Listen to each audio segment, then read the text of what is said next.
So you may be asking, why Leroy Jenkins?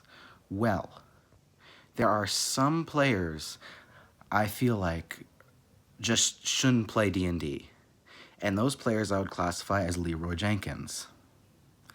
Such as, say you're in an important part of this campaign, saying, and all of a sudden out of nowhere, one of the characters is like, I want to kill the main leader of this city with a fireball.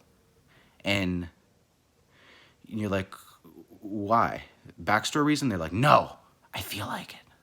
As opposed to there being a backstory reason where there's like, this person committed atrocities against my family, or they did this or that to me, or, they did something serious to me, as opposed to just, I feel like it. Because that's not an appropriate reason to potentially mess up your story or put that much pressure on you, cause all this stuff. I mean, sure, sometimes it's okay, but I feel like that kind of player, like, if there's a reason for it, then sure. But it's got to be a good reason. And not just, I feel like messing up your game.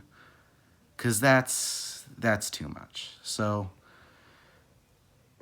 don't be afraid to say no to a player. Or, if they're acting bad enough, remove them from the table. I would do that. Like, if a player was constantly, doing stuff, and it wasn't just like to roleplay his character, it was just to be annoying, or do stuff like being a murder hobo, which, for those who don't know, a murder hobo is just a D&D player who goes around killing everybody. And they don't have a place to live, so they're just going around killing people living in their homes and then killing more people. So, yeah, don't be afraid to say no. Or potentially kick them off the table if it gets to that situation. Bye.